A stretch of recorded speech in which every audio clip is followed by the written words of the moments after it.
जायदाद की लेन देन का मुआहदा है। उसमें अदालत ने देखना है कि जो बंदा क्लेम करता है कि मैंने मुआहदा किया तो उसको क्या साबित करना है, और उसके गवाह जो हैं वो किस तरह के होते हैं, और अगर कोई एक गवाह मर जाता है तो उसकी जगह पर दूसरा कौन आके गवाही देगा।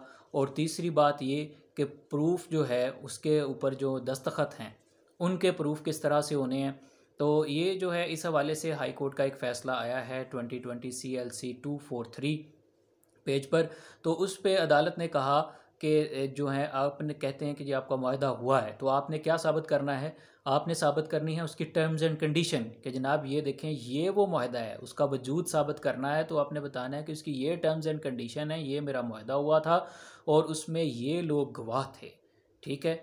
उसके अलावा आपने उसके ऊपर जो गवाह हैं, तो अगर उसके ऊपर दस्तखत हुए हुए थे तो आपने उस दस्तखत को भी साबित करना है। और अगर आपने इसके ऊपर अंगूठे के निशानात हैं तो उसकी फिर फोरेंसिक रिपोर्ट भी होगी। उसके अलावा जो है अगर आप कहते हैं कि आपके मुआहदे का एक फरीक फौत हो गया था जो गवाह के तौर पे था वहाँ पे शामिल, तो उसके अंदर जो है कौन आके साबित करेगा कि कौन क्या था। तो वाकई उसके वालिद के दस्तखत थे या जो है उसकी औलाद आके कहती है या कोई आके इसका करीबी रिश्तेदार कहता है, तो उसमें होगा ये कि अगर आप कहते हैं जी कि ये मेरा एक फ़रीक था, उसका जो है वो आगे से जो है फ़ौत हो गया, तो उसकी जगह दूसरा बंदा आके उसकी कौन गवाही देगा।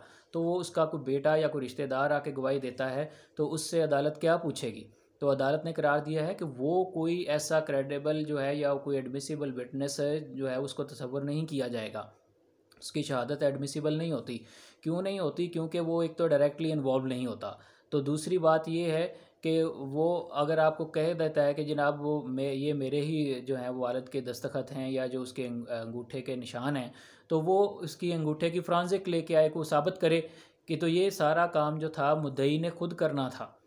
कि मुद्दई लाकर कहे कि जनाब देखें ये वाकई जो गवाही भी दे रहा है तो वो सही दे रहा है। किस तरह से दे रहा है कि उसने ये साबित करने का कोई प्रूफ पहले से सैंपल है दस्तखत का या अंगूठों का पहले से कोई निशान पड़ा होगा जिसके साथ वो मैच करेंगे कि वाकई ये वो बंदा साइन करने वाला था। अब इस केस में इंटरेस्टिंगली हुआ ऐसे कि जिस बंदे ने आके गवाही देनी थी उसने कहा जनाब कि मैं तो अनपढ़ हूँ। जब उससे क्रॉस एग्जामिन हुआ तो उसने कहा जनाब कि मैं अनपढ़ हूँ।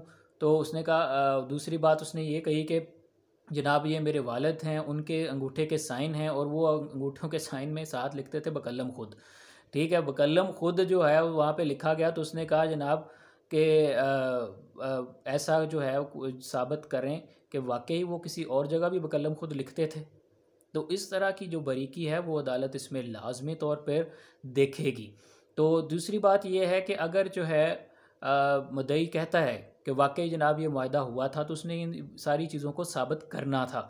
अब एक चीज़ और वहाँ पर हुई, जब उसने देखा कि मेरा केस कमज़ोर हुआ तो उसने कहा जी ये जो सेल डीड लिख रहा था बंदा, हम उसकी गवाही ले आते हैं। तो अदालत ने कहा कि वो कोई गवाह नहीं होता। कि अगर आप कल को कहें जनाब कि मेरे जो मुआहदे के गवाह तो कोई नहीं, लेकिन जो लिखने वाला था मुआहदा तहरीर करने वाला था मैं उसको गवाह के तौर पर ले आऊँ, तो वो कोई गवाह तसव्वुर जो है वो नहीं होता कानून की नज़र में। तो दूसरी बात जो है इसमें कि अदालत ने बता दिया कि किस तरह के जो हैं वो गवाह होंगे और कौन सा बंदा गवाही नहीं देगा। तो जो है सिविल लॉ के अंदर कोई भी बंदा जब कहता है कि कॉन्ट्रैक्ट है तो उसको कॉन्ट्रैक्ट की सारी चीज़ों को खुद से साबित करना होता है। तो अदालत आलिया का ये फ़ैसला आपके सामने है।